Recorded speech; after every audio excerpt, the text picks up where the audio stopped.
Hello everyone, welcome. Today we're talking monthly favorites. These are the fragrances I have been hyperfixated on and loving the most in the month of July.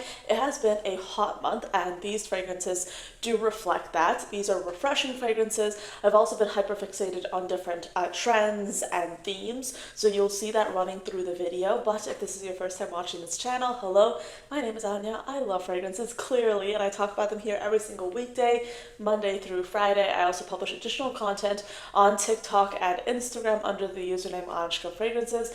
And if you're interested in fragrance history, I actually run a podcast. It's called The Fragrance Report. It's available on Spotify with a new episode going live every single Wednesday, but I also upload those episodes to YouTube as well on the same day.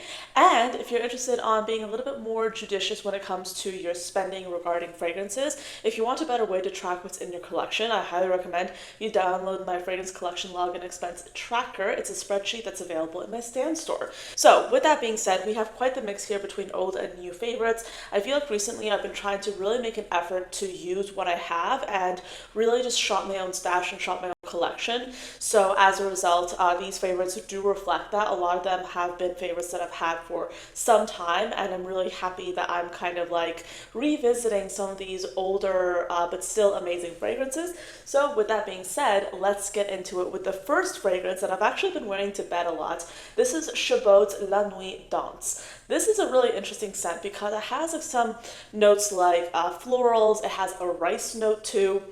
But to me, one of the most, I would say, one of the most prominent themes running through this fragrance is this really interesting kind of like old school powdery lipstick accord. If you're looking for like a powdery kind of lipstick smell, this would be a really good option. It's not necessarily something that was very apparent to me when I first received it. I had to kind of like let this fragrance like sit for a little bit. I had to wear this fragrance a few times, and I started to kind of interpret this as a lipstick fragrance, and ever since then I've been wearing this a lot. I've had this for a few months now, and you can see I've made quite the dent. Chabaud is a brand I absolutely love. They're a brand that's based in France. I do have a discount code with them. It's Anya 10, and this bottle was sent to me, but I'm always very keen on finding brands that are a little bit more under the radar, and moreover finding the products within those brands that not a lot of people talk about. So for instance, with Chabaud, I feel like they get so much hype around their gourmand fragrances, and that hype is very much well deserved. But when it comes to some of their other fragrances, such as Lenu Dons, I feel like not a lot of people are talking about this. So if you're looking for a really pretty kind of like old-fashioned lipstick powdery fragrance, this is going to be a really good one to try.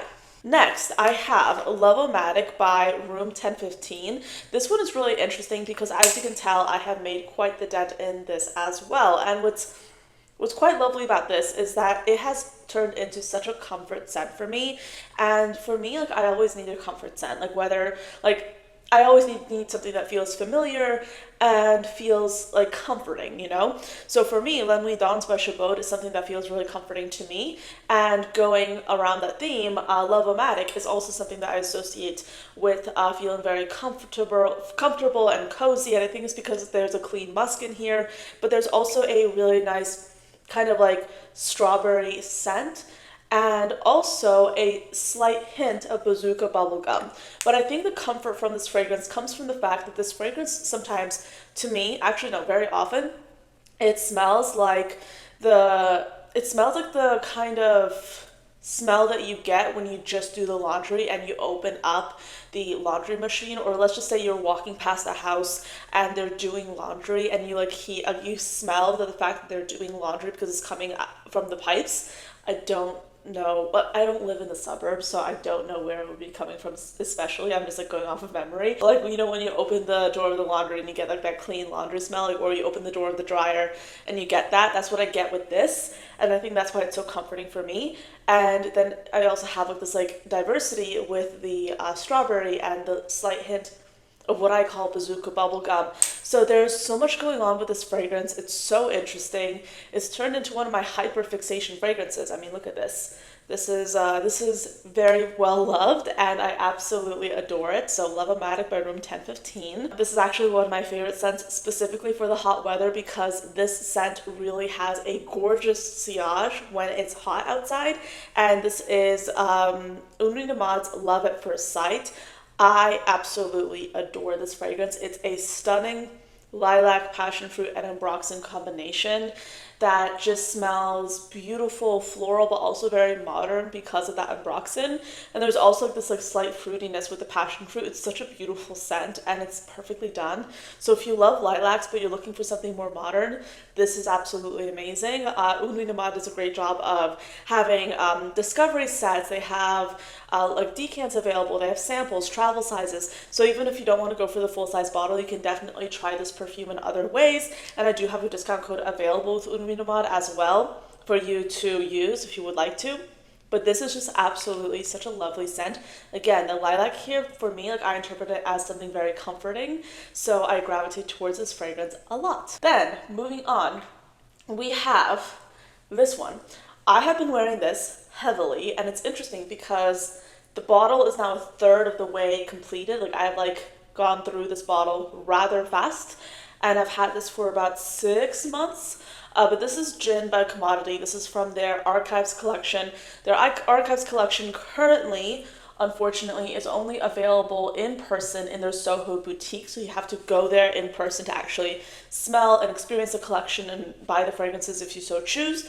But they do drops of their archive collection on their website occasionally. I don't know how often they do it, but I know they do that. But this is a gorgeous fragrance that I absolutely love, and it's one of my go-to fragrances for the hot weather, especially because it's a refreshing citrus fragrance and there's like that juniper berry note in there that I just love, but it also is something that's super long lasting, meaning it's refreshing but it's not fleeting. So I can spray this on in the morning, I can go out about my business, I can go like navigate my day, and I know that the scent will still be on me and it will still have like those refreshing properties, but it won't necessarily just like go away, and it also won't be overpowering. So it strikes that very effective balance between being a long-lasting scent and also not overwhelming everyone around me. So this is a gin with notes of juniper berry, grapefruit juice, and lime at the top, a mid of gingerly, freesia, and labdanum, and then a base of patchouli, smoky oak, and musk. I haven't really been going through notes in this video.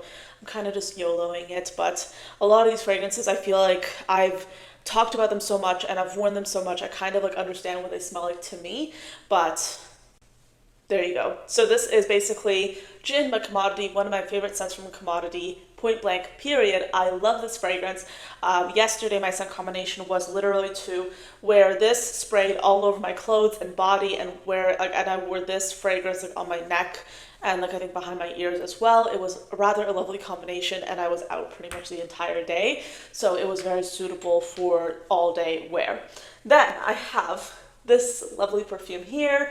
I have been taking it back old school, as I mentioned at the beginning of this video, just wearing fragrances that I've loved for a very long time, and recently I've started revisiting Malow, which is my favorite fragrance from Sora Dora. They have a bunch of amazing fragrances, but this remains my firm favorite. It is a stunning marshmallow, like violet marshmallow scent with fruity notes such as raspberry, and it also has this beautiful kind of like powderiness to it that alludes to the marshmallow effect. It's a beautiful scent. There's also orange blossom in here as well, so it adheres to that like kind of marshmallow orange blossom trend, but in my opinion it does that trend the best. I have not encountered any other fragrance that adheres to this trend that I like more than this one. In my opinion, this is the very best version of that, and yeah, it's amazing. It's lovely, beautiful, stunning. Like this is so good. This is quality. Like you can smell how good it is. And what I like about this is that I don't have to wear too many sprays of this to actually get like the full effect of the fragrance. Like I can just wear 3 sprays of this and it will last all day. It's a very concentrated fragrance, so the cost per wear is excellent. A little bit goes a long way.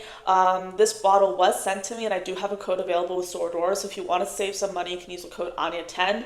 But I absolutely love this fragrance. And by the way, all my codes are also going to be available to use on the discovery set. So if you ever are curious about any of the fragrances I'm talking about, I highly recommend you check out the discovery set. And Sora Dora has a amazing discovery set as well that you guys can try if you haven't been introduced to the brand yet. So moving on to this lovely fragrance. I should have mentioned this with the other Une Nuit Nomade perfume, Love at First Sight, but this is from their Extrait line. This is Estrella de la Mañana. I told you I've been kind of like taking it back old school, and I've just been wearing fragrances that to me smell very comforting. It's been a very like busy month, so I've wanted to have fragrances that just make me feel at ease. And Estrella de la Mañana, something about like this beautiful like cocoa vanilla kind of slight like leathery accord with this fragrance is something that I just really love and really just get myself drawn to. I absolutely adore this fragrance. It's stunningly beautiful. It's just so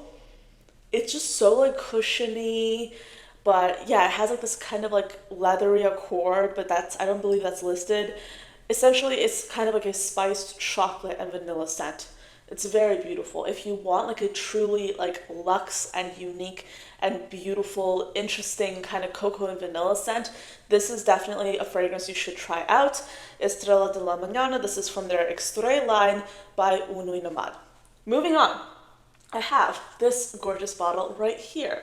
This is from Paris. This is from Orisa Lrand, and I bought this when I was visiting the storefront in Paris, and I wanted to get like a Parisian summer fragrance. I wanted to get a fragrance that I would smell and I would instantly be transported back to being in Paris in the summertime, being in France in general, and this was the fragrance I chose, and it was oh so appropriate, and I absolutely love it, and it has a gorgeous tassel too. So this is a fragrance that is like so cushiony and refreshing, and it has like this kind of slight mint accord, okay, but it also has like this gorgeous like cushiony chamomile.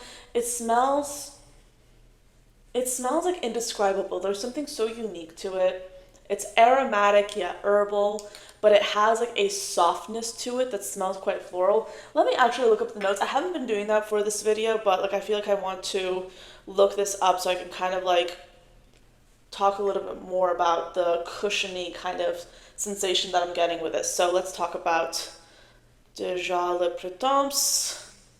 Okay, so this is actually available if you want to get it in the States. I think it's available on Lucky Scent. But yeah, basically we have notes like grass, fig leaf, lily of the valley. Then we have a base of vetiver, cedar, musk, and musk. So yeah, top notes: mint, chamomile, orange blossom, mid, grass, fig leaf, clover, and galbanum, as well as lily of the valley, and then base of vetiver, cedar, moss, and musk. So there is quite a lot in this fragrance, a lot of notes that I don't have in other fragrances in my collection, such as clover. I don't think I have one other chamomile fragrance, but this is like a different take on it. I don't have a lot of like mint fragrances in my collection, and what's nice about this is that the mint in this perfume is not overpowering the entire fragrance, which can happen, and it is quite common in so many other fragrances I've tried. The mint can really just like take over the entire fragrance, and it becomes like more of a mint fragrance than anything else. I really like this fragrance because it's very cushiony and very soft and quite beautiful. So this is an absolute favorite of mine, and I look forward to wearing it further. But yes, this is Déjà Le Printemps from Orisa Lrand. And then last but certainly not least, I have another fragrance by Commodity. This is also from their Archives collection. I talked about gin just a moment ago. This is Orus. So we're talking at the very beginning of this video, we talked about Lenu Dons. This is kind of like a floral, like kind of powdery interpretation of a lipstick accord in my mind. Orus is more explicitly like waxy, crushed lipstick.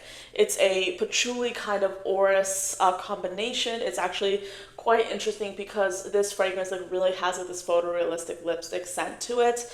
Let's look at the notes. We have carrot seed. The notes are on the label, which I love.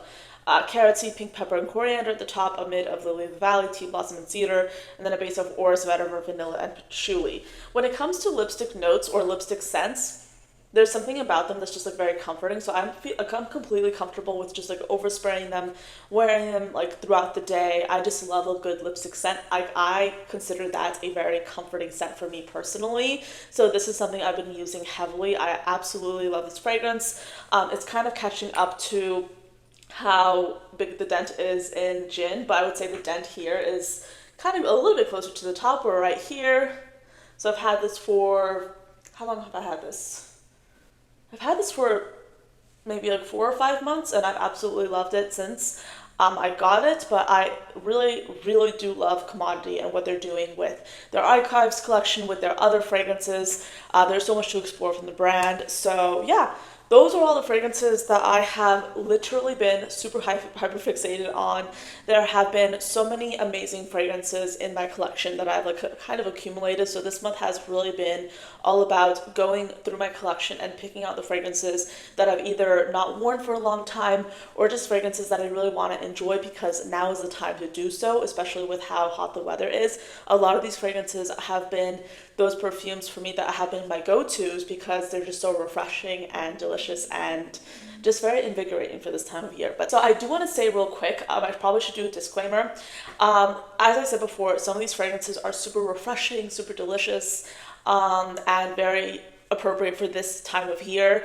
But if you also kind of think about, like, for example, Sora Dora's Malow or Estrella de la Mañana by Une Nuit Nomade, these might not seem like your traditional summer fragrances, but when it comes to like heavier fragrances such as these, I just like limit my sprays. So I don't really necessarily believe that one should adhere strictly to seasons when it comes to wearing particular fragrances. I just wear what I want to wear at a particular time, but I have noticed that depending on the time of year and depending on the weather, different aspects of a fragrance get kind of highlighted in a certain way. So for instance, when I wear Love at First Sight in the wintertime, I know that I'm probably going to get more of like I'm going to get less of the sillage than if I wear it in the spring or summertime. So I kind of know what to expect. Similar when it comes to, for example, Estrella de la Mañana and Sora Dora's Malow, I know that these fragrances can get overwhelming if I spray them too much in the warm weather. So I tend to wear what I want to wear no matter what the time of year is, but I also understand that external factors such as the weather, the climate that you're in, also dictate your experience or like others' experience with your fragrances. So it's an important thing to keep in mind, but I also don't find myself really limited by that. Anyway, those are all the fragrances that I've been the most obsessed with. Do let me know what have been your favorites in the comments below. I always love hearing what your favorites are as well, so we can kind of have this back and forth discussion about what we love. But thank you for watching till the end of this video, and I'll see you next time. Bye.